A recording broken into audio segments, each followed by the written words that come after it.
मेरे गुरु महेश्वर शिव को मेरा प्रणाम है। इस कालखंड के प्रथम शिव के शिष्य और हम सबों के परम आदरणीय वर्ण गुरु भ्राता साहब श्री के चरणों में मेरा प्रणाम है। शक्ति स्वरूपा माँ नीलमानंद जी के चरणों में मेरा प्रणाम है और लोहरदगा के इस मैदान में उपस्थित आप सभी गुरु भाई गुरु बहन के चरणों में मेरा प्रणाम है। हम सबका सौभाग्य है कि अपने गुरु शिव के बात के लिए आज इस स्थान पे आने का मौका मिला। हम सबके गुरु शिव हैं, हमारे गुरु शिव। जब भी हम ये कहते हैं, जब भी हम ये बोलते हैं, जिस शब्द का अर्थ हम समझते हैं उस शब्द का असर हम पे होता है, लेकिन जिस शब्द का हम अर्थ नहीं समझते उसका वो परिणाम या वो प्रभाव हमारे ऊपर नहीं होता। ये कार्यक्रम जो आज यहाँ आयोजित किया गया है, यहाँ के सभी गुरु भाई गुरु बहनों ने इतनी मेहनत करके किया। इस कार्यक्रम को हम नाम देते हैं शिव गुरु महोत्सव। जैसा कि नाम से ही स्पष्ट है, शिव गुरु का महोत्सव शिव और उसके साथ लगा है गुरु। शिव महाकाल भी है, शिव ईश्वरों के ईश्वर महेश्वर भी है, शिव महामृत्युंजय भी है। वही शिव उमा के पति और गणेश कार्तिकेय के पिता भी हैं। यानी शिव तो एक ही है, लेकिन उनके विभिन्न स्वरूप धरती पे पूजित हैं। हजारों साल से उनकी पूजा होती आई है।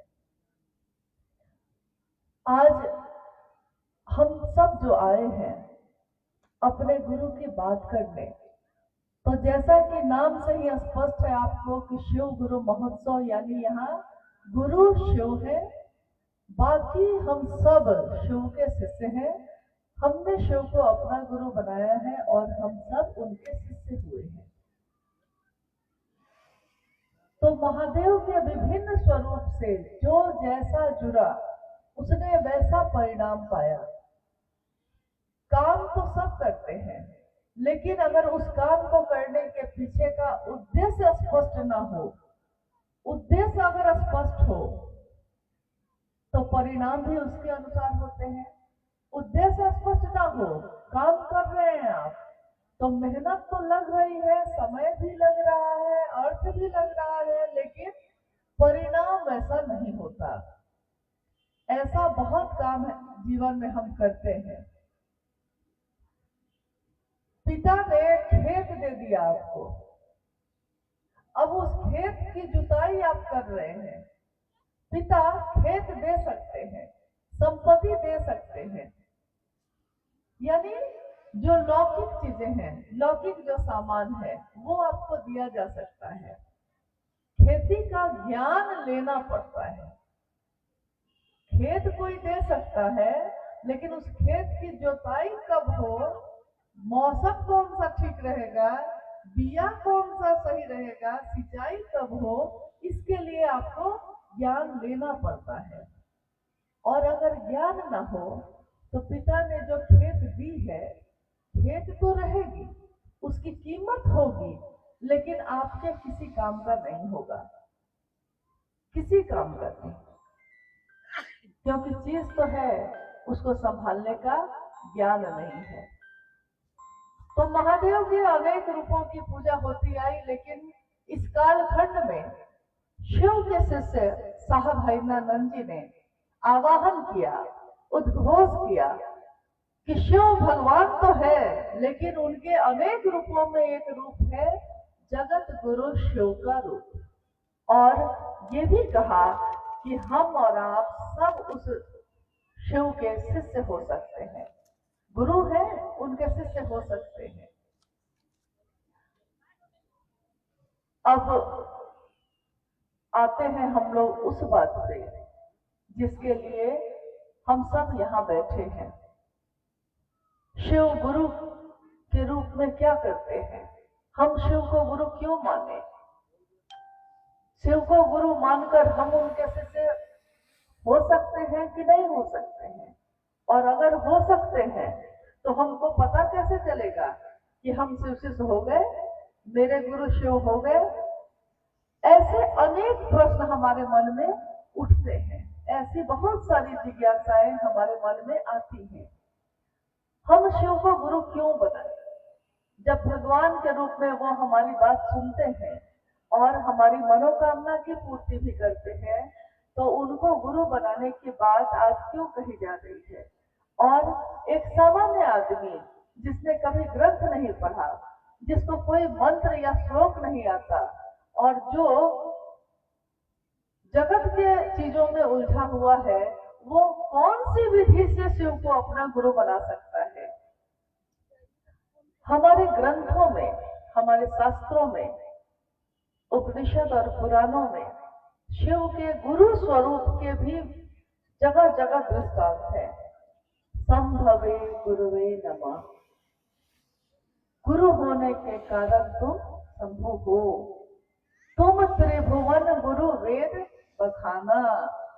आप त्रिभुवन के गुरु हैं, यानी तीनों लोक के गुरु हैं।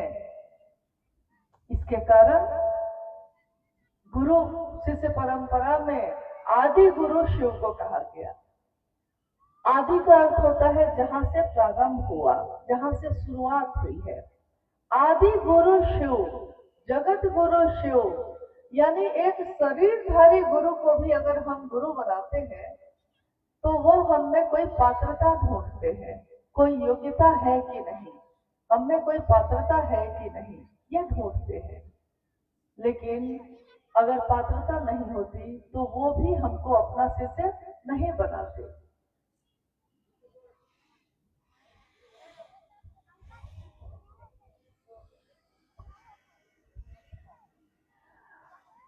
नहीं बनाते हैं।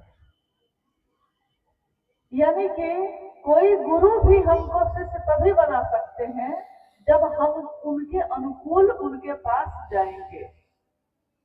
दुनिया में बहुत सारे स्कूल और कॉलेज हैं। स्कूल और कॉलेज में अगर हम अपने बच्चे का एडमिशन कराते हैं तो उसमें मास्टर पहले उसकी परीक्षा लेते हैं कि बच्चे को अमुक अमुक चीज आती है कि नहीं आती है। अगर आती है तो इस स्कूल में एडमिशन होगा, और अगर नहीं आती है तो उसको छांट देना है। ऐसा होता है कि नहीं?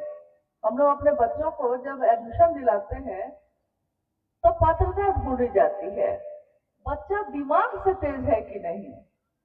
दिमाग से तेज है तो एडमिशन होगा, और अगर नहीं है तो इस स्कूल में एडमिशन नहीं होगा। यानी शैक्षणिक गुरु भी अपने शिष्य को शिष्य बनाने के लिए, विद्यार्थी बनाने के लिए उसमें पात्रता ढूंढते हैं, योग्यता ढूंढते हैं। अध्यात्म के जगत पे अध्यात्म का अर्थ क्या हुआ और लौकिक का अर्थ क्या हुआ? लौकिक और पारलौकिक, ये दोनों दुनिया एक साथ चलती है।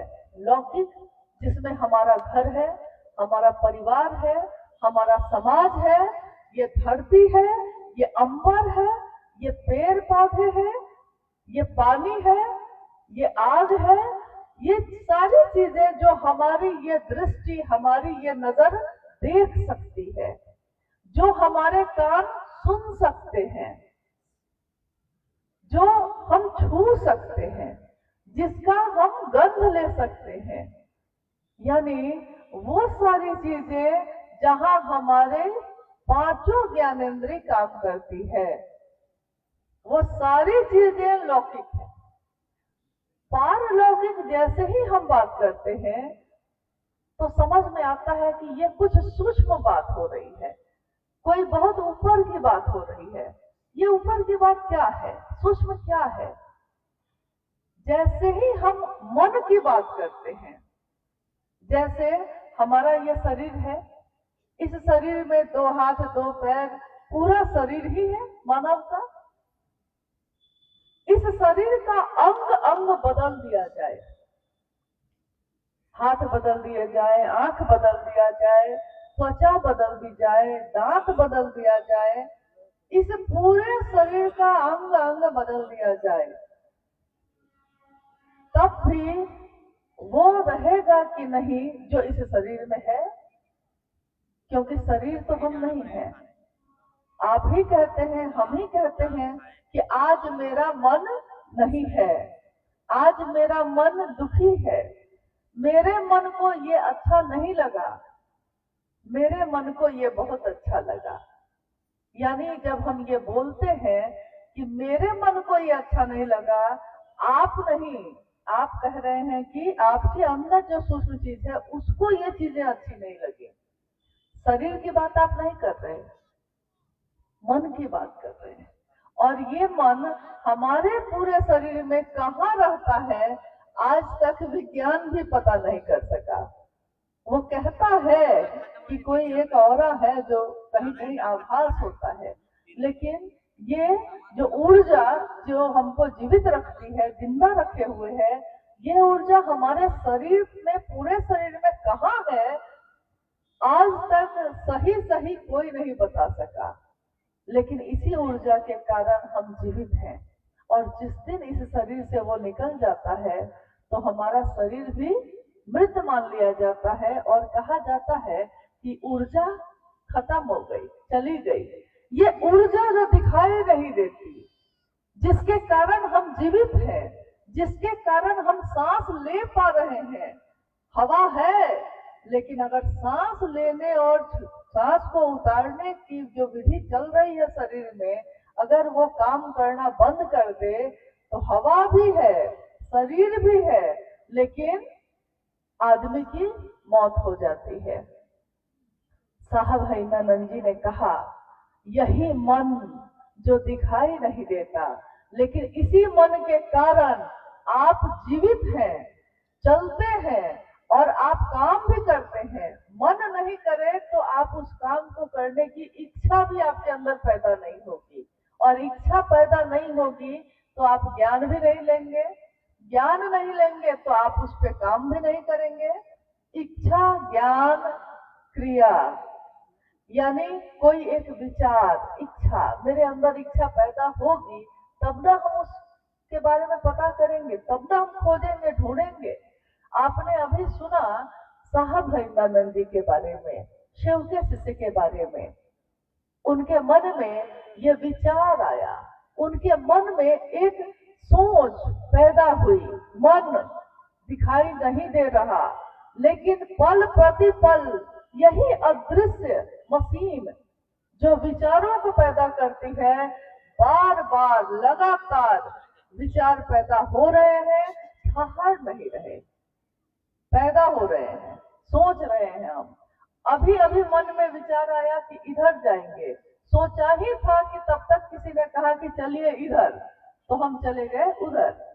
सोचा ही था, अभी तो ठहरे भी नहीं थे, लेकिन अगर वो विचार ठहर जाए, रुक जाए, तो उससे क्या हो सकता है, इसके कितने उदाहरण हैं। ये भी एक सोच है, ये भी एक विचार ही है जो दिमाग में आता है कि शिव भी मेरे गुरु हो सकते हैं, महादेव भी मेरे हो सकते हैं।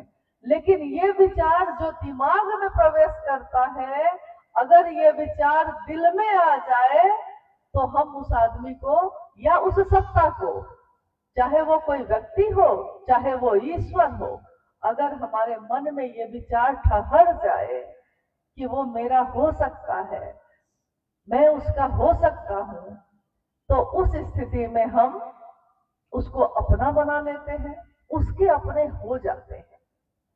पहला सूत्र जो आपने सुना होगा, शिव को गुरु बनाकर साहब हिरणानंद जी ने 3 सूत्रों का निरूपण किया। उन्होंने कहा कि मन ही मन अपने गुरु शिव से, यहाँ उन्होंने बहुत जोर दिया, अपने अपने गुरु शिव बार बार कहा। लोगों ने कहा कि सुन तो लिए जो आप कह रहे हैं, लेकिन साहब ने कहा सुन तो लिया आपने, लेकिन क्या समझ भी गए? क्योंकि सुनने और समझने में बड़ी दिक्कत होती है।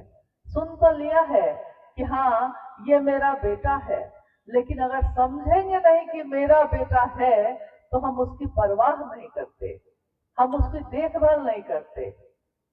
उन्होंने कहा इस जगत में रिश्तों के लिए, अपनों के लिए आपने क्या नहीं किया। आपने अपने परिवार को या जिसको भी आप अपना समझते हैं, उनकी परवाह करने में अपने जीवन को झोंक दिया। सुबह से रात हो जाती है, सुबह उठे हैं तब से चक्कर की तरह घूम रहे हैं। कोई व्यापार कर रहा है, कोई दुकान में बैठा है, कोई नौकरी कर रहा है, कोई खेती कर रहा है, कोई जंगल से लकड़ी ला रहा है, कोई खेत में जा रहा है, कोई खाना बना रहा है, कोई खिला रहा है।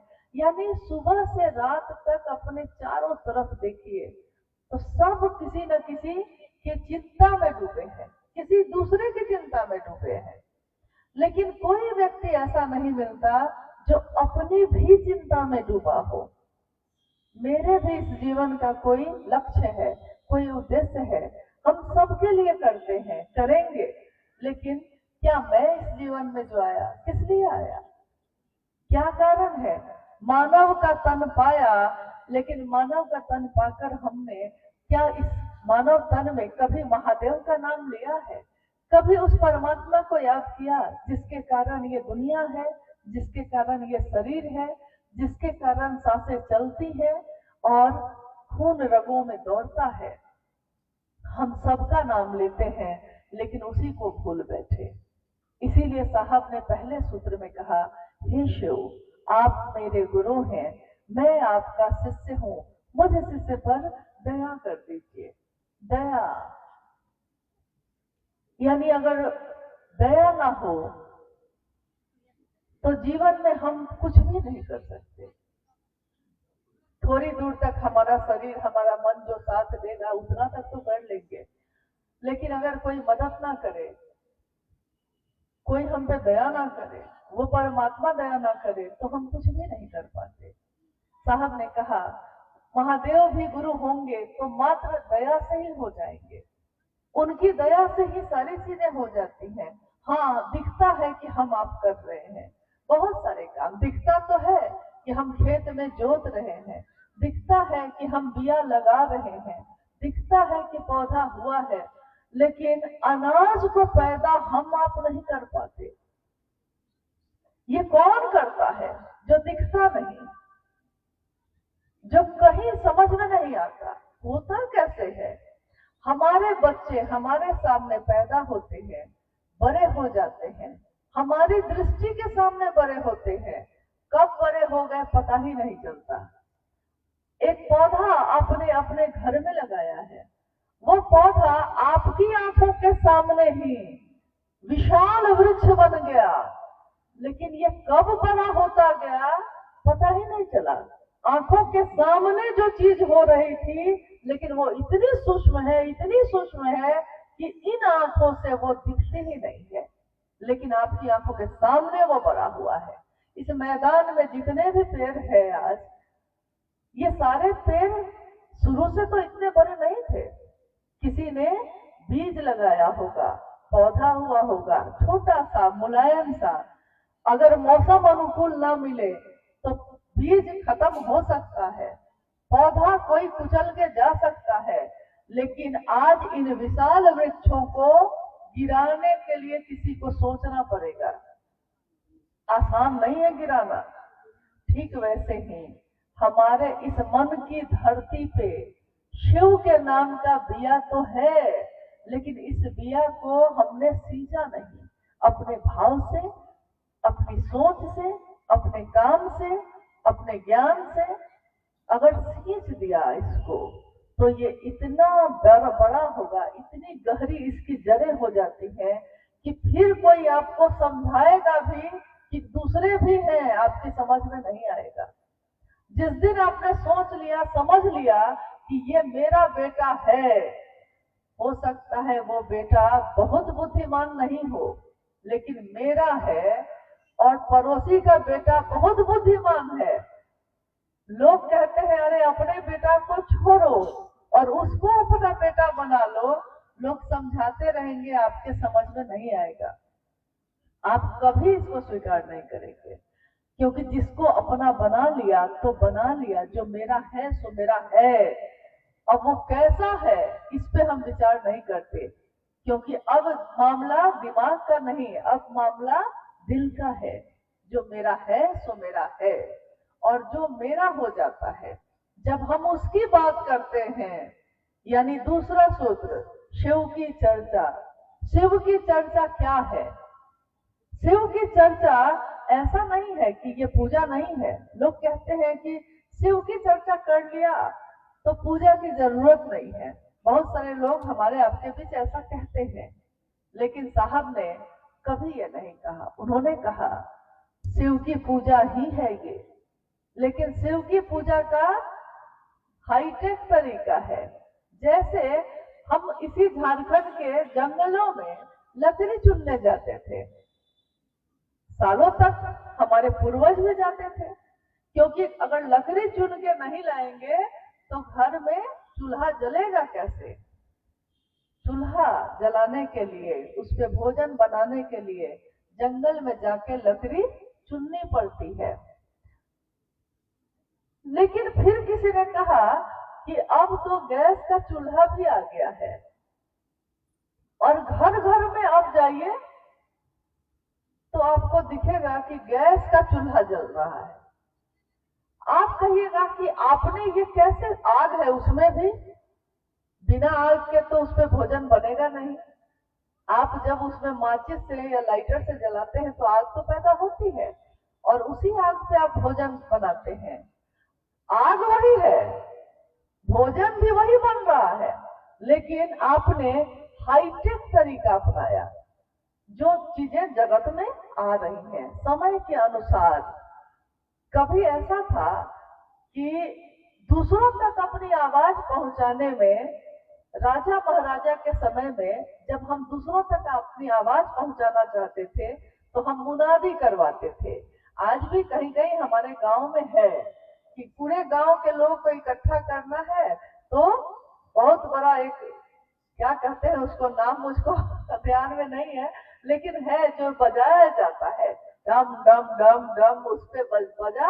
इसका मतलब है कि गांव के सारे लोगों को एक जगह आना है, कोई विशेष सूचना देनी है।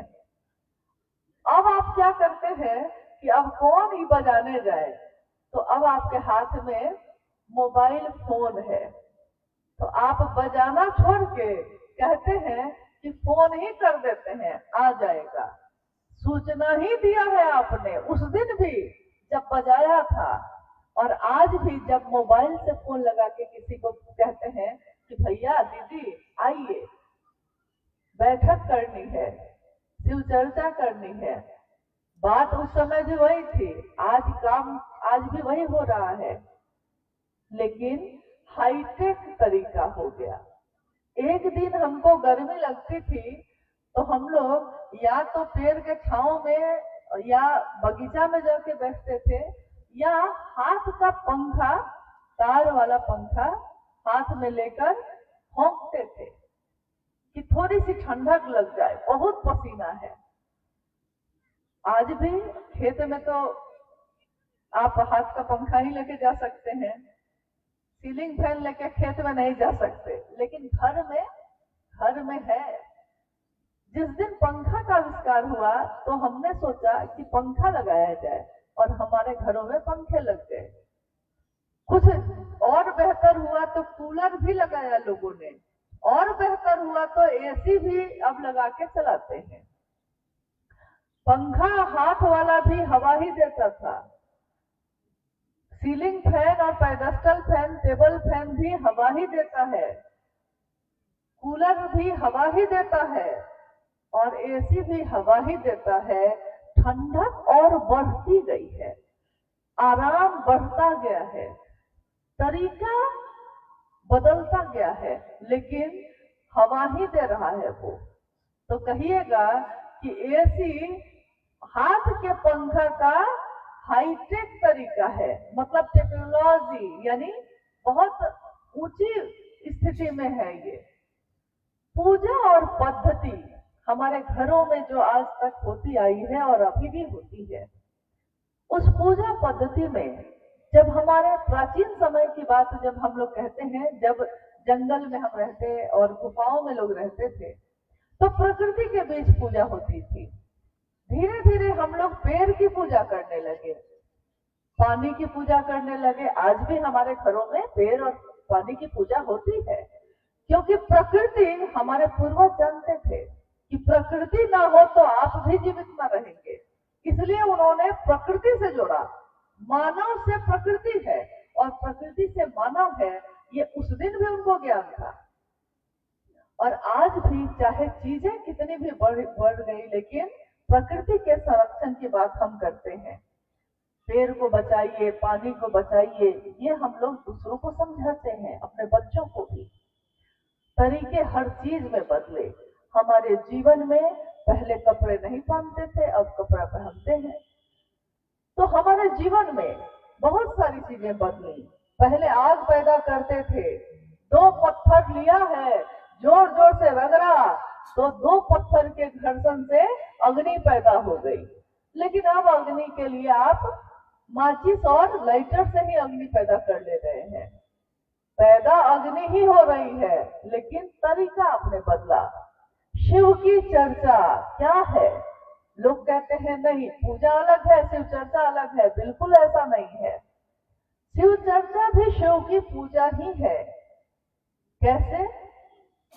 पहले हम अपने घरों में, अपने पूजा घर में महादेव, भगवती, कुल देवता या अन्य देवी देवताओं के सामने प्रार्थना करते, फूल फल चढ़ाते, प्रसाद चढ़ाते, अगरबत्ती और दिया जलाते, और हम कहते कि थोड़ी हम पे दया कीजिए, थोड़ी हम पे कृपा कीजिए, मेरा घर परिवार ठीक रहे, समाज भी परिवार सब ठीक रहे। और हम सोचते कि हाँ, वो मेरी बात सुन रहे हैं। इसके लिए कि ईश्वर प्रसन्न हो जाए, देवी देवता प्रसन्न हो जाए, हम लोग अलग अलग तरह की आरती, स्तुति, मंत्र, यानी कि कोई ऐसी चीज जिससे वो देवता खुश हो जाए, जिससे वो देवी खुश हो जाए, हम गाते रहे हैं, आज भी गाते हैं। बस साहब श्री ने इतना ही कहा कि महादेव को पता है कि वो कितने अच्छे हैं। महादेव की मूर्ति के सामने खड़े होके आप कहते हैं कि कर्पूर गौरम करुणावतारम संसार सारम भुजगेंद्रहारम। आप महादेव की मूर्ति के सामने खड़े होके कह रहे हैं कि आप कर्पूर की तरह गौरवर्ण हैं, आप क्या हैं, क्या हैं, क्या हैं, मतलब उनको बताए जा रहे हैं। साहब ने कहा महादेव को पता है यार कि वो क्या है, लेकिन अगर महादेव इतना अच्छा है, इतना सुंदर है, इतना सत्य है, तो दुनिया को क्यों नहीं बताते? दुनिया को भी बताइए कि वो महादेव सत्य है, सुंदर है, सत्यम शिवम सुंदरम। यानी अगर कोई सत्य है जिसकी सच्चाई नहीं बदलती, तो वो शिव है, और जिसकी सुंदरता का कभी क्षय नहीं होता, जो नित्य नवीन है, अति प्राचीन भी है, लेकिन पल प्रतिपल वो अभी अभी उत्पन्न हुए। ऐसे हैं उस महादेव के बारे में जो ज्ञान के निधि अगम है, और जिनकी प्रार्थना करने के लिए आपको कोई कर्म करने की जरूरत नहीं है, बस अपने मन को खाली एकाग्र करना है और महादेव को पुकार लेना है। वो महादेव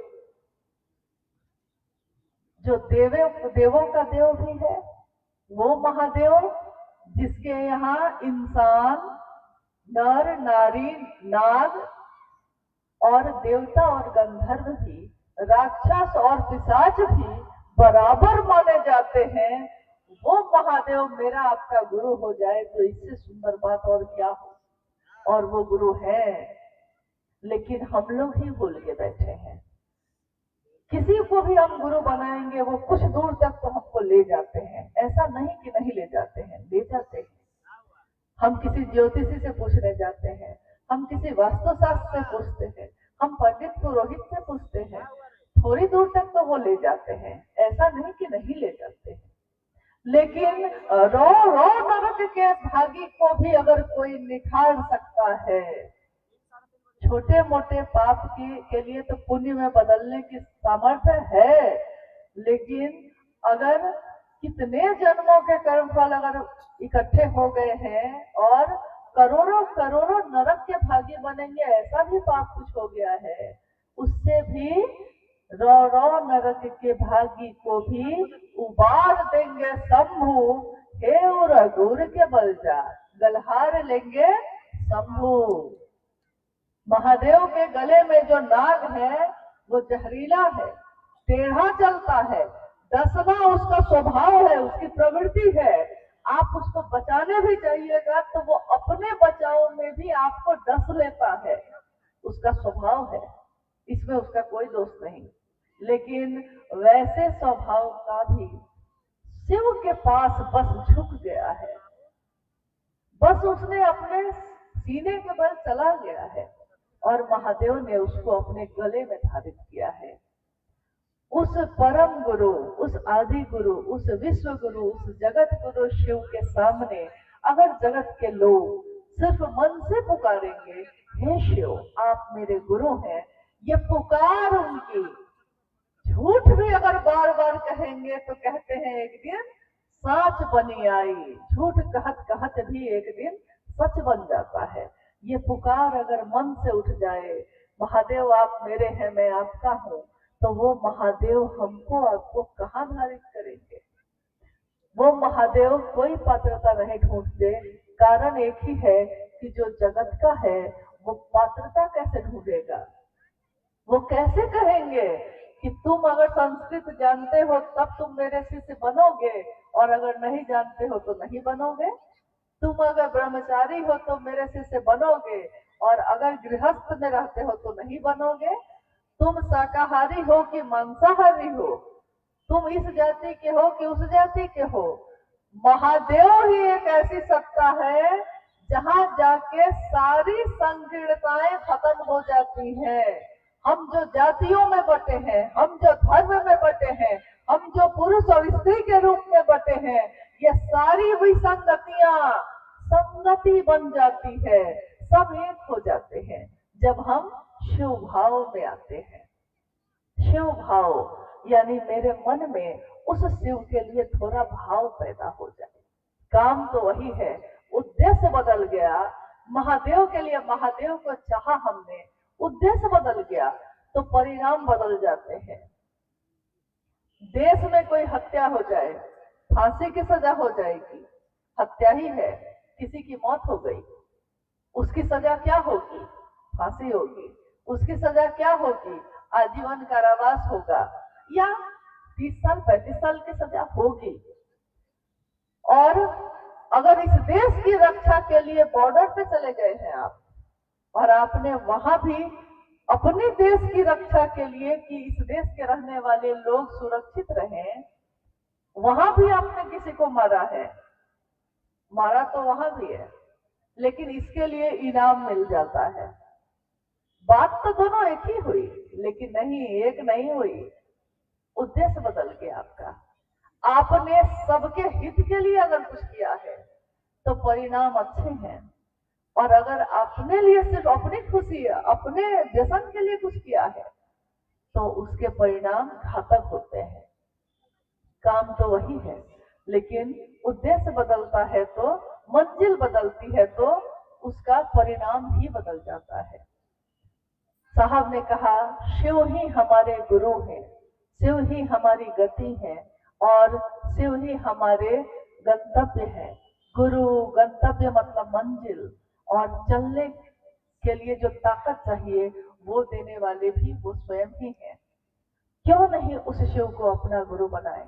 और शिव को गुरु बनाने के लिए या शिव की चर्चा करने के लिए किसी कर्मकांड की जरूरत नहीं। गरीब से गरीब आदमी भी, पहाड़ और जंगल में रहने वाला आदमी भी शिव को बस मन से पुकारता है, शिव की बात करता है और शिव भाव से भर जाता है। कर्मकांड से भाव नहीं होते, भाव होते हैं, लेकिन सिर्फ कर्मकांड अगर रह गया तो फिर उस रिश्ते का कोई मतलब नहीं होता। किसी पत्नी से पूछिए कि अगर उसका पति उसको घर दे दे, उसको कपड़े दे, पैसा दे, गहना दे, लेकिन पति का भाव नहीं दे, तो क्या वो खुश रह सकती है? सामान यानी कर्मकांड सब कुछ दिया आपने, लेकिन भाव नहीं दिया। एक भाई से पूछिए कि उसका भाई उसको खूब अच्छा खिलाए पिलाए, खूब पैसा उसा दे, लेकिन भाई का भाव नहीं दे, अपनापन नहीं दे, तो वो भाई अपने उस भाई के घर में कदम भी रखना पसंद नहीं करता। हम आप भी बहुत जगह जाते हैं, अगर हम कहीं जाते हैं और किसी ने बड़ा स्वागत किया है, सारी व्यवस्था है उसके यहाँ, लेकिन उसने भाव नहीं दिया अपनापन का, कि हमको लगे कि हाँ हम उसके लिए कुछ महत्व रखते हैं, ये भाव नहीं दिया। बस भाव नहीं दिया था, बाकी सब कुछ तो दिया था, लेकिन आप उसके यहाँ दोबारा जाना भी नहीं चाहते। यानी ये भाव बड़ा सूक्ष्म है, और भाव समझ में आता है कि कोई आपके लिए भाव रखता है कि नहीं रखता है, ये तो उसके देखने से ही समझ में आने लगता है। सूक्ष्म चीजें जल्दी पता चलती है। महादेव सूक्ष्माति सूक्ष्म है, इन आंखों से दिखाई भी नहीं देता, लेकिन उसी की इच्छा से ये दुनिया बनी है। और वो महादेव अगर जगत गुरु है और मेरे आपके गुरु भी हैं, तो उस महादेव को अगर हम देना चाहेंगे तो क्या दे सकते हैं? आप कहिएगा कि हम खूब फल देंगे, तो दे दीजिए, उस महादेव के ही तो सारे फल हैं, सारी दुनिया तो उसी की, उसको दीजिएगा भी तो उनके किस काम का? आप कहिएगा कि हम खूब मिठाई चढ़ाएंगे, तो मिठाई चढ़ाइएगा और चढ़ाते तो आप महादेव को है, लेकिन खाते तो हम लोग खुद हैं। महादेव खाने लगे अगर तो हम मिठाई ही चढ़ाना छोड़ दें। तो खैर, कपड़ा चढ़ाते हैं, खुद पहनते हैं। महादेव को न कपड़े, चारों दिशाएं जिसका आनंद हो, चारों दिशाएं जिसका वस्त्र हो, दिगंबर दिशाएं जिसका वस्त्र हो, और जो काल भी जिससे भयभीत होकर भजता है, शिव शिवम शिव शिवम, वो महादेव को हम आप अगर देना चाहें तो क्या क्या दे सकते हैं? हम कुछ भी देंगे उनके सामने, इन चीजों का कोई मोल नहीं और कोई अर्थ नहीं। लेकिन सिर्फ एक चीज ऐसी है जो हम सबके पास है और एक जैसी है, और महादेव को बस वही चाहिए। हम सारी चीज तो देते हैं, बस वो भाव ही नहीं देते। भाव, महादेव सिर्फ भाव से ही मिलते हैं, और गुरु के रूप में बिना भाव के भी मिलते हैं। साहब ने कहा कि हम तो इंसान है ना भाई, अगर भाव नहीं पैदा हुआ तब महादेव नहीं मिलेंगे, तो ऐसा नहीं है। गुरु के रूप में अविश्वास में भी अभाव, भाव नहीं है आपके अंदर, संशय है, यहाँ तक कि अब शब्द भी हो सकता है आपने कहा हो, लेकिन गुरु मान लिया है। अब गुरु मास्टर यही है, ये मान लिया और ठहर गए। ठहर गए मतलब रुक गए इस पे कि अब महादेव को मान लिया तो मान लिया, अब दूसरे की तलाश करने नहीं जाएंगे, रुक गए, ठहर गए। तो परिणाम क्या क्या होते हैं? भगवान बुद्ध जब शरीर में थे, एक जंगल से गुजर रहे थे। उस जंगल के बारे में चारों तरफ खबर थी कि इस जंगल में एक डाकू रहता है। डाकू अंगुलीमाल उसका नाम था, और उसकी इतनी चर्चा थी कि अगर कोई उधर से गुजर जाए, उसके इलाके से कोई गुजर जाए, तो वो इतना क्रूर था कि वो सिर्फ मारता ही नहीं था, मारकर उसकी उंगलियों को काट कर और उसकी माला पहन के घूमता था। इसीलिए उसका नाम ही पड़ गया डाकू अंगुली माल। एक बार उस रास्ते से बुद्ध जा रहे थे। गांव के लोगों ने देखा तो कहा, भगवान आप इधर क्यों जा रहे हैं? आपको नहीं मालूम है कि बहुत बड़ा डाकू रहता है इधर? बुद्ध ने कहा कि अब बढ़ गया तो बढ़ गया, जीवन और मरण तो उसके हाथ में है, बढ़ गया तो बढ़ गया, अब वापस नहीं जाऊंगा। और अकेले ही वो जंगल में, घने जंगल में बढ़ गए। आगे बढ़ते बढ़ते अचानक एक आवाज सुनाई दी, बहुत तेज आवाज गूंजी, ठहरो। बुद्ध ठहर गए। आवाज फिर से आई, क्या तुम्हें डर नहीं लगता है? क्या तुमने सुना नहीं कि ये मेरा इलाका है? मेरे नाम से लोग थर्राते हैं और तुम कैसे चले आए? मेरा नाम अंगुलीमाल है, डाकू अंगुलीमाल है। बुद्ध ठहर गए और उन्होंने शांत भाव से उसी तरह मुड़ के कहा कि तुमने कहा ठहरो, मैं ठहर गया, लेकिन तुम कब ठहरोगे? तुमने कहा ठहरो, मैं ठहर गया, लेकिन तुम कब ठहरोगे? और कहानी है, घटना है कि उसके बाद डाकू अंगुलीमाल उनके पैरों पे गिर पड़ा और उसने कहा, मुझको अपना शिष्य बनाइए, क्योंकि ये तो किसी ने मुझसे कहा ही नहीं, कभी किसी का साहस ही नहीं हुआ मुझसे ये कहने का, ठहरो, तुम कब ठहरोगे? और कहते हैं डाकू अंगुलीमाल ठहर गया। गुरु शब्द की मार से भी जगा सकते हैं। शब्दन मार जगाए तिजोरे, शब्द गुरु के सूक्ष्म से सूक्ष्म सत्ता है शिव, किसके माध्यम से किससे बुलवाएंगे, किसको ठहराएंगे, कुछ कहना मुश्किल है। लेकिन उन्हीं की बात सुनते सुनते कितने लोग ठहर गए। ये जीवन एक बार मिला है, सबसे सुंदर मौका है, संभावना है जीव से शिव होने की। कभी हम इधर जाते हैं, कभी हम इधर जाते हैं, कभी हम सोचते हैं कि सब कुछ मेरे ही हाथ में है। जब तक हम जवान हैं, युवा हैं, हाथ में ताकत है, तब तक तो लगता है कि सब कुछ मेरे ही हाथ में है। लेकिन जिस दिन ये शरीर निर्बल हो जाता है, वही लोग जिन्होंने आपको कहा कभी कि हाँ आप तुम्हारे लिए कुछ भी करेंगे, आप उनके लिए किसी उपयोग के नहीं। देखिए, सत्यता यहाँ बदल जाती है, सुंदरता यहाँ लोगों की बदल जाती है। आज का झूठ कल सच हो जाता है, आज का सच कल झूठ हो जाता है। लेकिन एक जगह तो ऐसी है जो कभी नहीं बदलेगी। जो है, जैसे है, जिस परिस्थिति में है, उस महादेव को अपना बनाइए। महादेव गुरु के रूप में उस जीवात्मा को, अंधेरे में पड़ी जीवात्मा को भी रोशनी में ले आते हैं। हमारे पूर्वजों ने कहा कि ज्ञान का दिया जब जलता है तो सारा अंधेरा दूर हो जाता है। मन का अंधेरा, जगत का अंधेरा तो हम टॉर्च जला के दूर कर सकते हैं, बत्ती जला सकते हैं, दिया जला सकते हैं, तो दुनिया का अंधेरा तो दूर हो जाता है। लेकिन अगर उस रोशनी में भी मेरे मन में अगर अंधेरा है, तो उस अंधेरे को कौन दूर करेगा? उन्होंने कहा कि महादेव है। जैसे ही उनका नाम लेते हैं, इस शब्द का अर्थ अगर पता है आपको, तो इस अर्थ में भाव है। और जैसे ही आपके मन में ये प्रवेश करता है, आपके मन में फैला सारा अंधेरा स्वतः दूर हो जाता है। अंधेरे को दूर नहीं करना पड़ता, अंधेरा रोशनी के आते ही गायब हो जाता है। उसको हटाना नहीं पड़ता, भगाना नहीं पड़ता।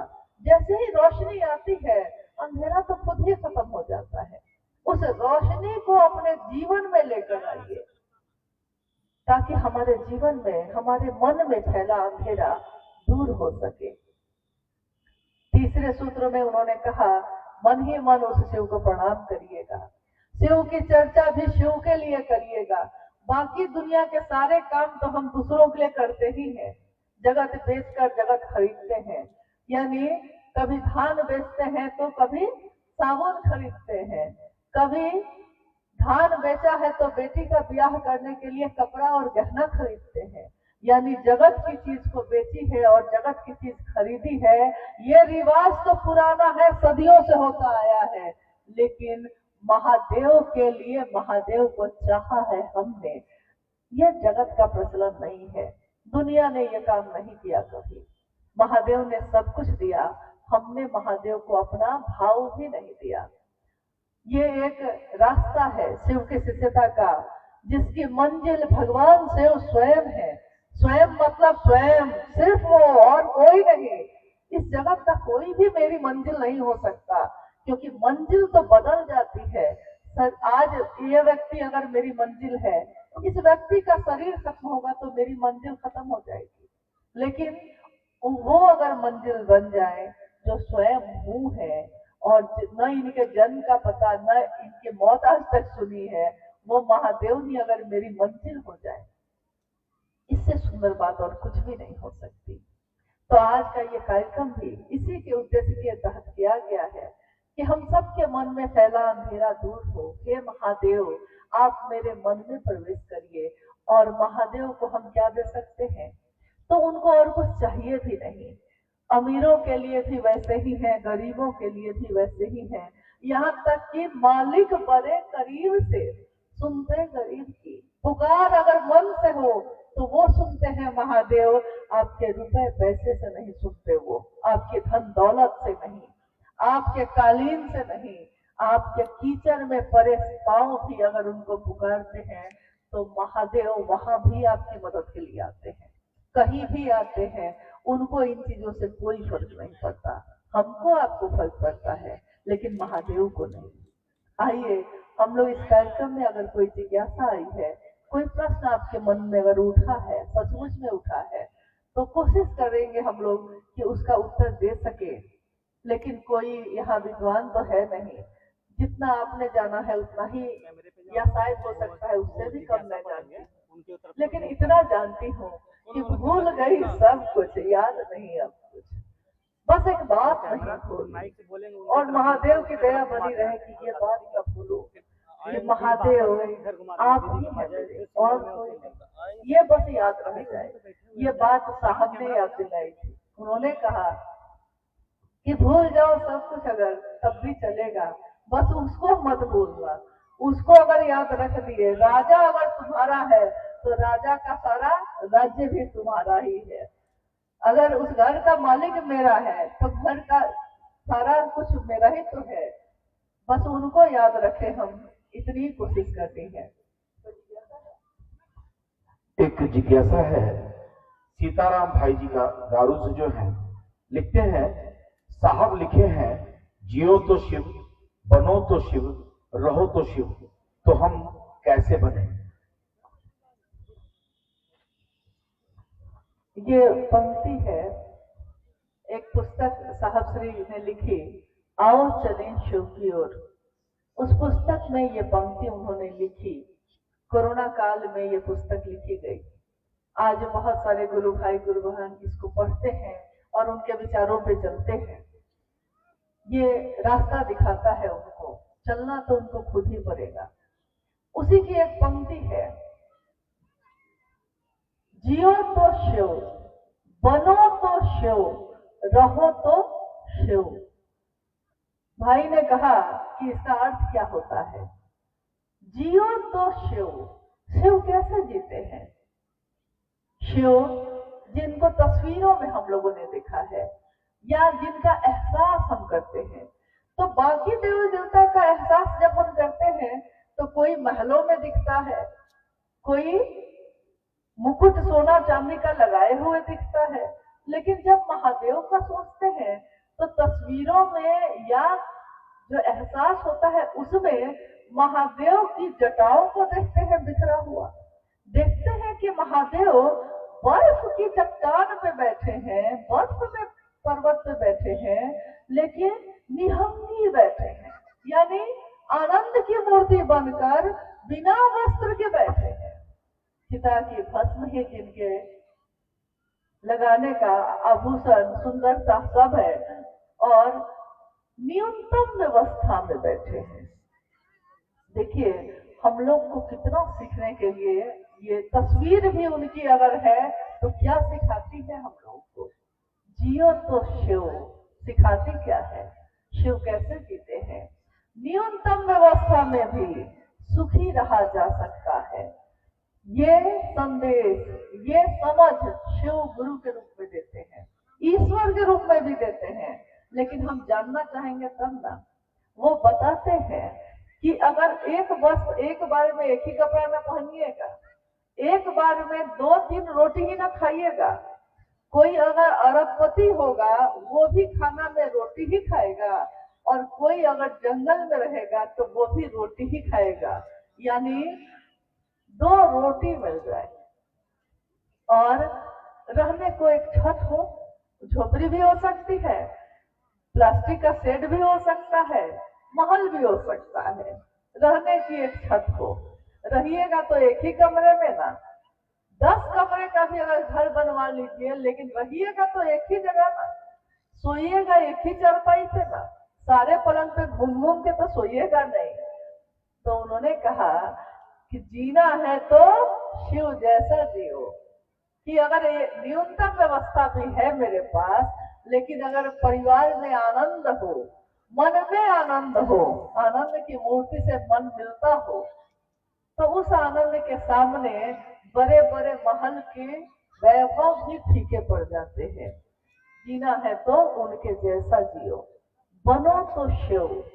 शिव जैसा बनना मतलब क्या होता है।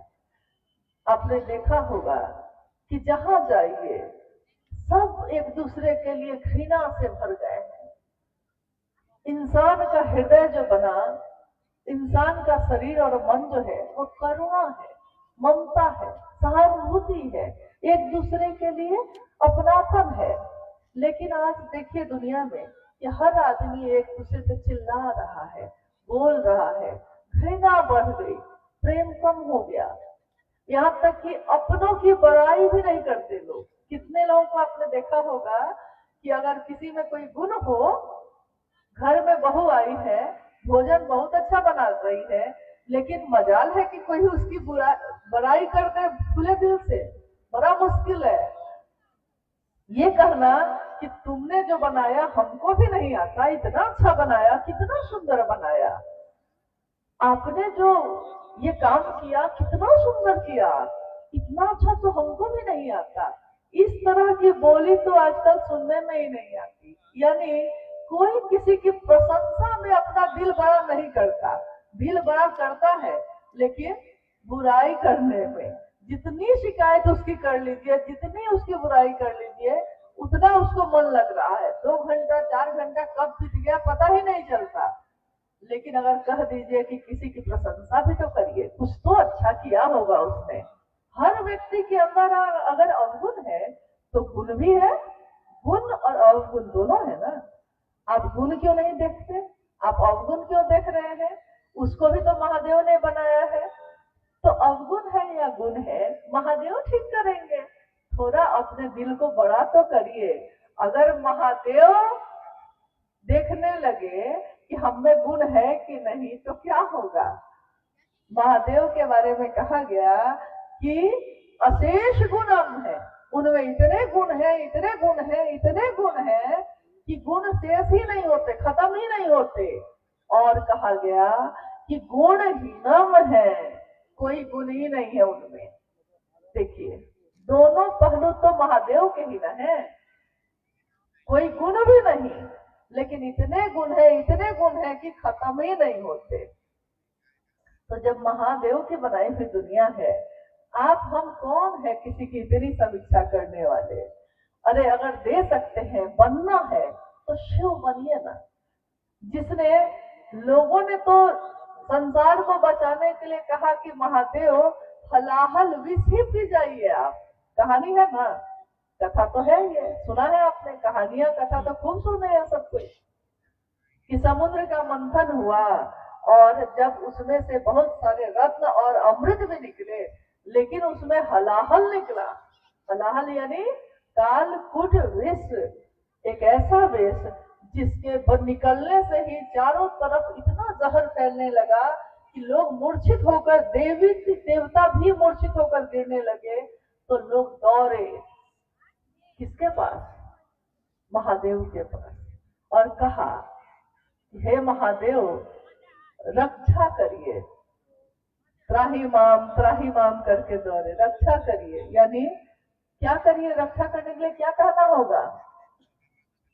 कोई जिससे प्रेम करता हो उसको कहेगा कि जहर पी लीजिए मेरे लिए?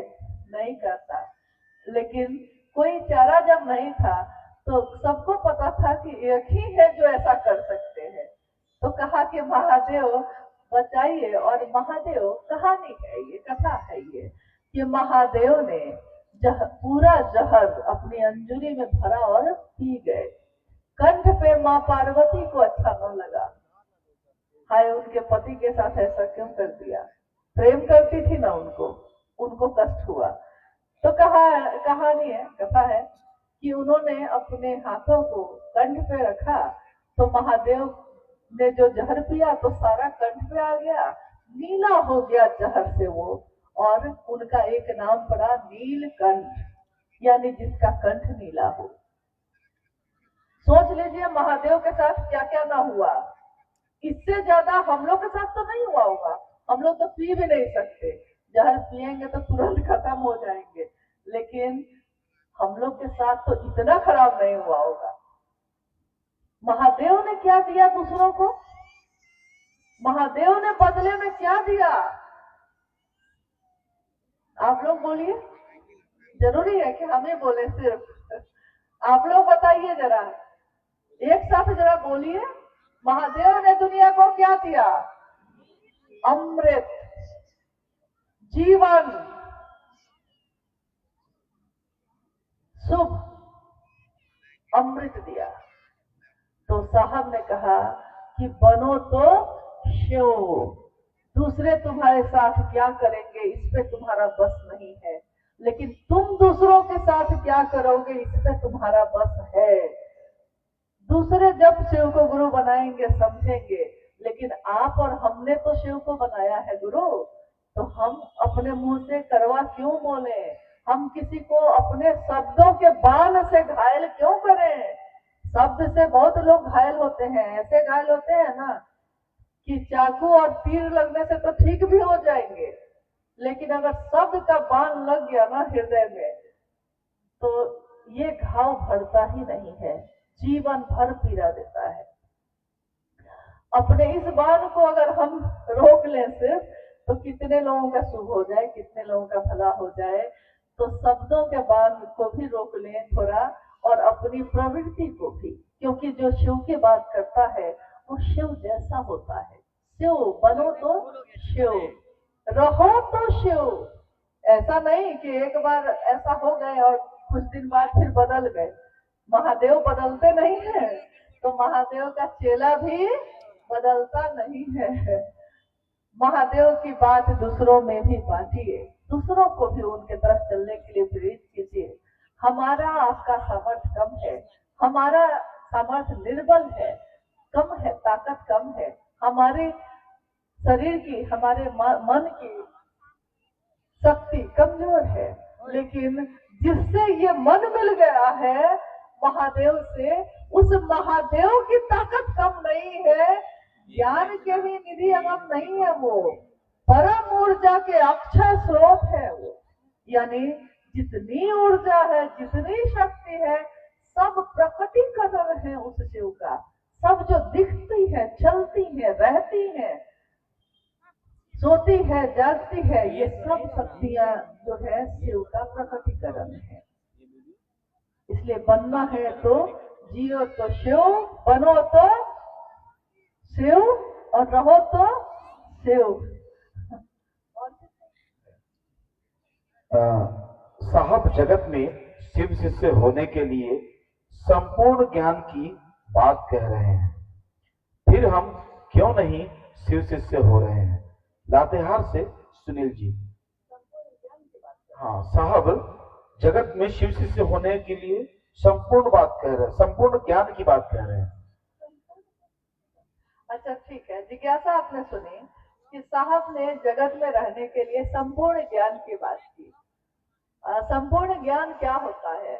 जैसे जब हम लोग कहते हैं कि किसी कोई ज्ञान को उपलब्ध हो गया, तो हम कहते हैं सम्यक ज्ञान हो गया उसको। हमारे आपके जैसे सामान्य लोग, अति सामान्य लोग हम लोग हैं, हम लोग को लगता है कि कोई बहुत बड़ी चीज है जो हम लोग से नहीं हो सकेगा, हम लोग को कभी नहीं हो पाएगा, हम लोग को आता ही क्या है। लेकिन शिव के शिष्य साहब हरिनानंद जी ने कहा सम्यक मतलब समझ, पूरी की पूरी समझ हो जाना इस बात की कि आए हैं कहीं से और चले जाना है कहीं, रहना नहीं देश वीराना है, यह जीवन कागज की पुड़िया, बूंद पड़े खुल जाना है। मौत की एक बूंद पड़ती है और ये जीवन खत्म हो जाता है। जन्म भी होता है तो उस जन्म से पहले ये बच्चा कहाँ था ये भी नहीं पता हमको, तो न आने का पता है न जाने का पता है। जैसे इस मैदान में आए अभी और अब चले भी जाएंगे, जैसे ट्रेन पकड़ने के लिए कुछ लोग चढ़ते रहते हैं, कुछ लोग उतरते रहते हैं, वैसे ही इस जगत में रहने के लिए कुछ लोग आते रहते हैं, कुछ लोग जाते रहते हैं। लेकिन ये जगत चलायमान है, चलता ही रहता है, किसी के लिए नहीं रुकता। कितने लोग आए, बड़े बड़े लोग आए, जब शरीर में रहे तो लोगों ने कहा कि अरे हो तो ऐसा हो, लेकिन जब शरीर से चला गया तो दुनिया भूल गई। कज़ा ने ऐसी हजार सूरत बिगाड़ डाली बना बना के।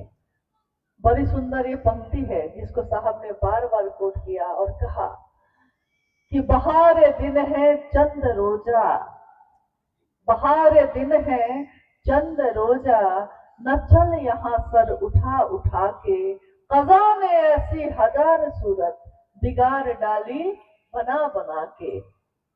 बाहर के दिन चंद रोज के होते हैं, इतना सिर उठा उठा के मत चलिए, इतना अहंकार ठीक नहीं है, क्योंकि कज़ा ने, समय ने ऐसी कितनी सूरत बनाई और बिगाड़ डाली। इसलिए रहना है, जो बड़ा होता है जिसमें फल होते हैं वो वृक्ष नम्र होते हैं, झुके होते हैं, तो रहना है तो वैसे रहिए जैसे शिव होते हैं। शिव जिसको देते हैं वो अहंकार से भर के भले घूमने लगे, लेकिन वो शिव जो सबको देने वाले हैं खुद परम शांत है, शांति की प्रतिमूर्ति बन के बैठे हैं। इस जीवन में अगर किसी का भला कर सकते हैं तो करिएगा। महादेव की बात करने वाला दूसरों के हित का सोचता है, कभी भी अहित नहीं सोचता किसी का। दूसरों का शुभ हो, दूसरे भी प्रेरित हो शिव की दिशा में चलने के लिए। शिव हमारे भारत की, हमारे देश की संस्कृति की जड़ों में है, घर घर में है। आप बताइए 33 करोड़ देवी देवता कहे जाते हैं, बाबा कह के आपने किसको पुकारा है? ईश्वर भगवान का दर्जा तो बहुत लोगों को दिया, लेकिन बाबा तो आपने महादेव को ही कहा। बाबा यानी पिता का भी पिता और भी ज्यादा प्रिय, तो उस बाबा को आज अपना गुरु बनाने की बात है। अपना बनाइएगा तो दर्द होगा। महादेव की बात करने वाला, महादेव की दिशा में चलने वाला, कहते हैं कि गुरु अपने शिष्य में दिखते हैं। शिव कैसे गुरु है, शिष्यों को देख के ही कोई समझेगा। मेरा बेटा अगर फर्स्ट डिवीजन से पास करता है तो उसके मास्टर के बारे में आप पता करते हैं। आप कहते हैं कि कौन मास्टर पढ़ाया है भाई, मास्टर बड़ा अच्छा है, क्योंकि बच्चा अबोध हो सकता है, बच्चा कभी गुण वाला और बिना गुण वाला हो सकता है, लेकिन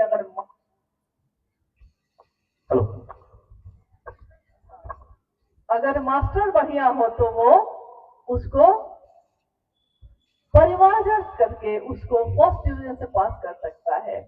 जब एक शरीरधारी गुरु भी अपने शिष्य को ईश्वर की तरफ प्रेरित कर सकते हैं, तो गुरुओं के गुरु, सदगुरुओं के गुरु, जगत गुरु शिव जब मेरे आपके गुरु होंगे, तो अब गुरु परिमार्जन करेंगे हमारा आपका। चाहे हमको कुछ आता हो ना आता हो, लेकिन मात्र अपने भाव को थोड़ा अर्पित करिएगा। और विचार भी किया है शिव को गुरु बनाने का अगर, तो इस पे ठहरे रहिएगा। ये ठहरना ही परिणाम ला देता है, रिजल्ट ला देता है। ठहरे रहिए मतलब कि मन से रुक गए हैं तो रुकिए, फिर चलने की जिद ना करिए। शिष्य की राह पे चल पड़े हो अगर, साथ चलने चलाने का वादा करो। रुक गए हो सकता है ना कि कभी आप रुक गए हो चलते चलते, रुक गए हो तो रुकने की जिद ना करो, फिर से चलने चलाने का वादा करो। शिष्य की राह पे, ये राह चलती रहती है, राही भी चलते रहते हैं मंजिल की तलाश में, मंजिल की जुस्तजू में। अभी एक और है, अच्छा ठीक है, छोटा सा प्रश्न है।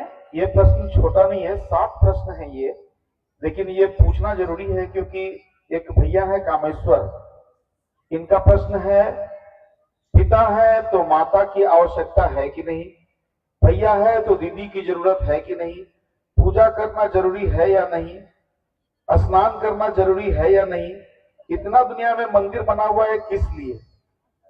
तो ये लोहरदगा के भैया है, तो मुझे बड़ा भोला भाला प्रश्न लगा, इसलिए मैंने कहा इसको पूछना जरूरी है।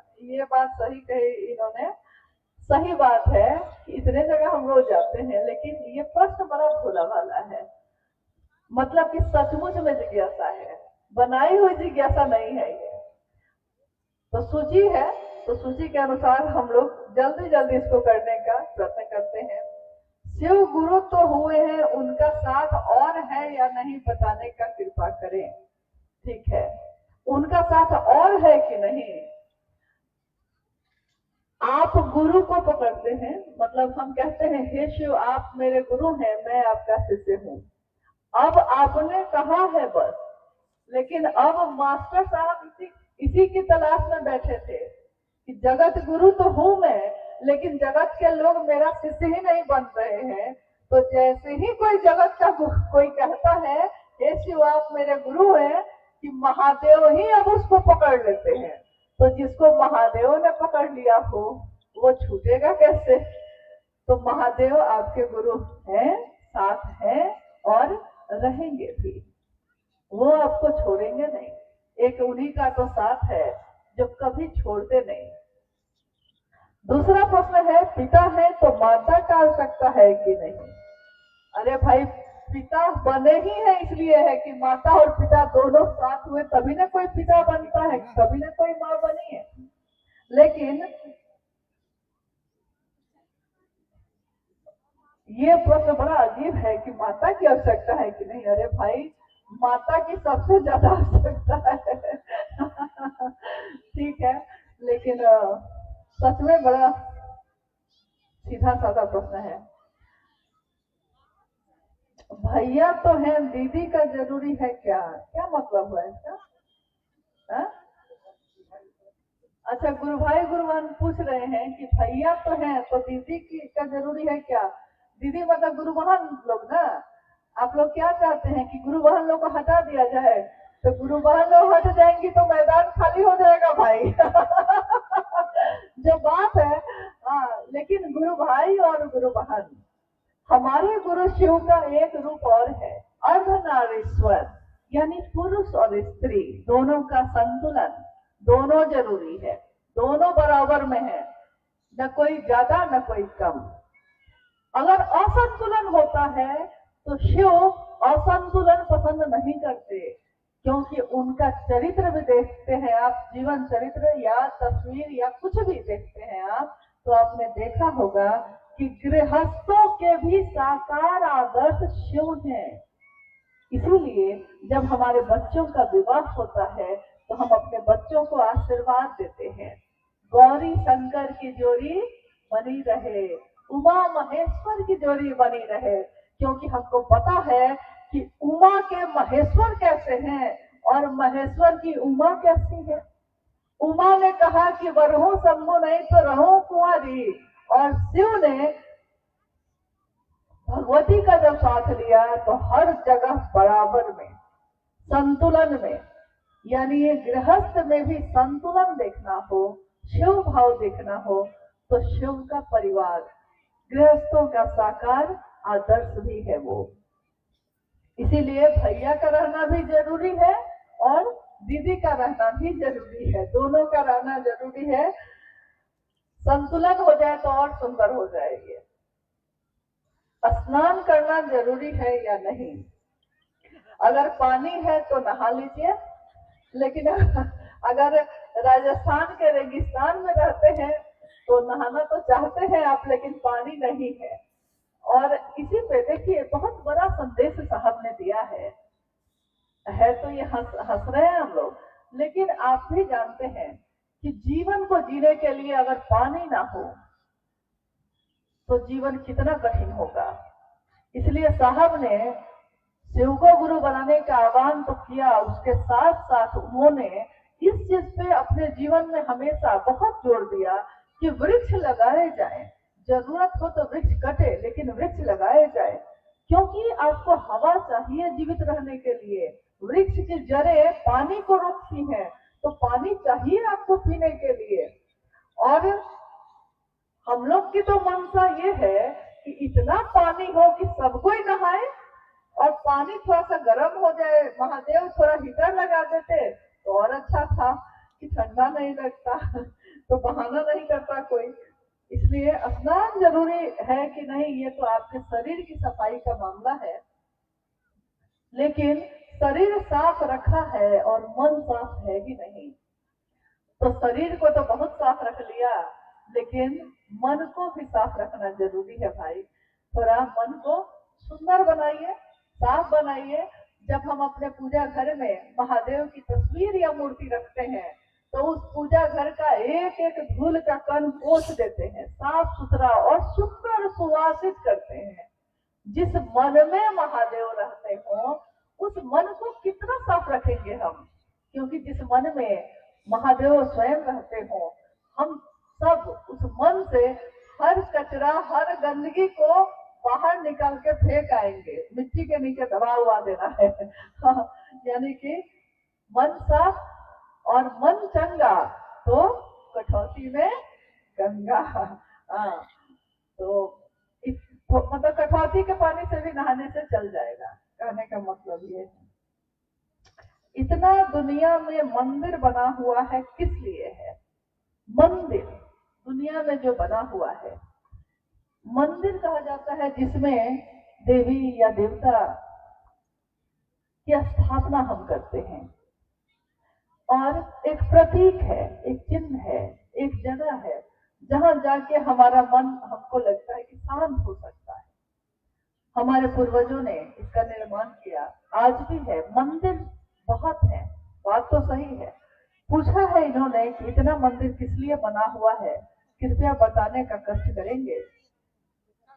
देखिए, इंसान हमेशा ये चाहता है कि उसकी दुनिया सुंदर हो, शांति सबको पसंद है, किसी को झगड़ा पसंद नहीं, सुंदरता प्रेम सबको पसंद है, किसी को घृणा पसंद नहीं।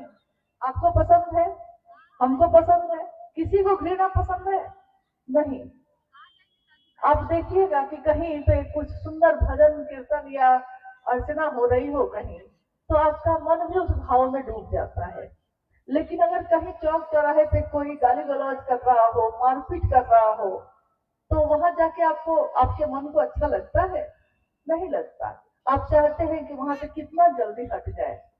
यानी मंदिर की स्थापना हुई, मंदिर लोग गए भी, लेकिन अगर मंदिर जाके भी हमारा मन वहां एकाग्र नहीं हुआ तो क्या फायदा? मंदिरों की स्थापना हुई इसलिए कि भारत विश्व गुरु भी है। अध्यात्म की धरती पे रहने वाले लोगों ने दुनिया के लिए, देखिए 12 ज्योतिर्लिंग की स्थापना भी भारत में हुई।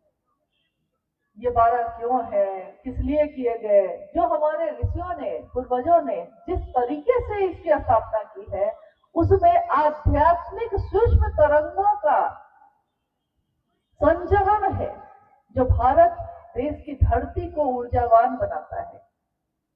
चीजें बहुत अच्छी हैं, लेकिन मन अगर मंदिर ना हो सका तो कहीं भी जाने से कोई फायदा नहीं है।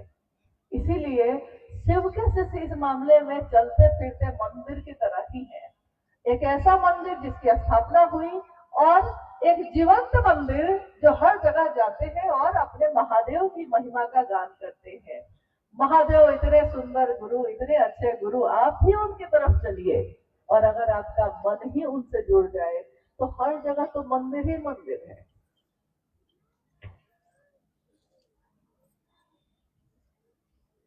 ये क्या है? ये अच्छा, अंतर्यामी। हाँ, माफ कीजिएगा।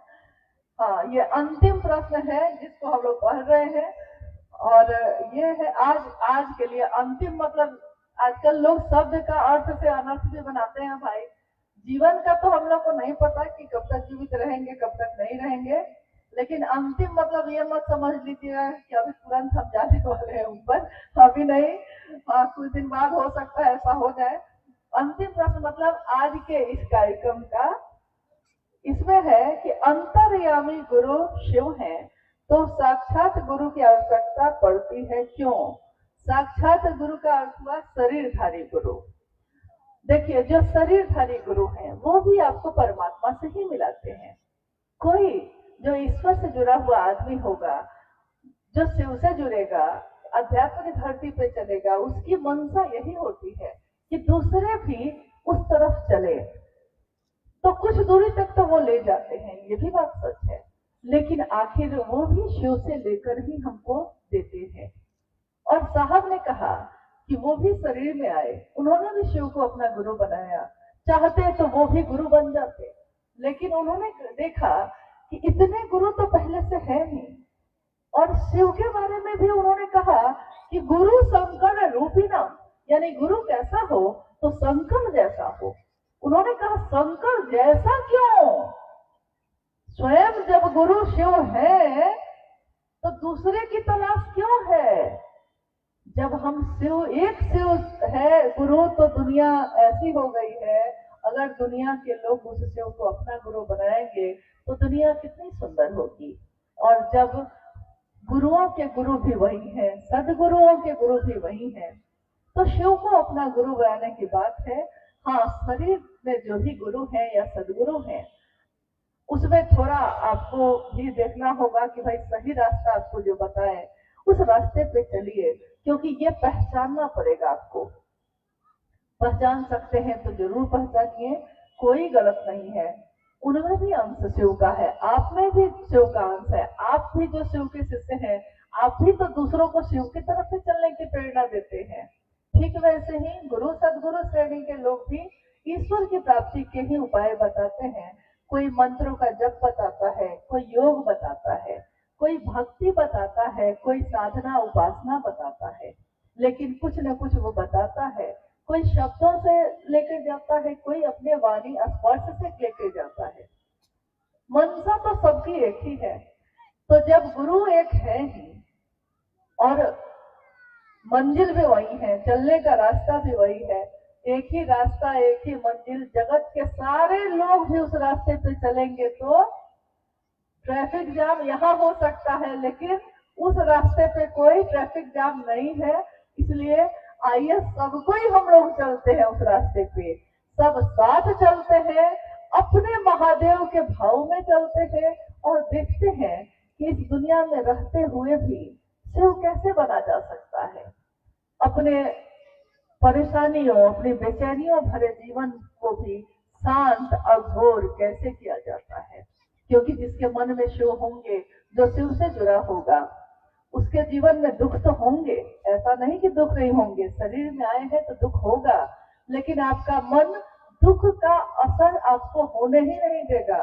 मन में अगर शिव हो, मन में अगर भारी है शिव, तो आपको दुख होगा लेकिन दुख महसूस नहीं होगा। चीजें हैं लेकिन आपका ध्यान उधर नहीं, तो आप पे उसका असर नहीं होगा। महागुरु महादेव की असीम दया से आज का ये शिव गुरु महोत्सव जो आप सबने आयोजित किया, और हमारे लिए भी बड़े सौभाग्य की बात है कि हम लोग को आने का मौका मिला। अपने महादेव की कुछ बात हुई, इससे सुंदर पल, इससे सुंदर समय जीवन में और कुछ भी नहीं हो सकता। लौटिएगा, फिर वही जीवन है, वही लोग हैं, हर जगह नकाब चढ़े हैं, कोई अपना होके भी अपना नहीं होता, कौन कितना नजदीक है पता ही नहीं चलता। लेकिन जब मन महादेव से मिलता है तो लगता है जैसे आईने में खुद को ही देख रहे हैं आप, आईना में वही दिखता है जो आप है।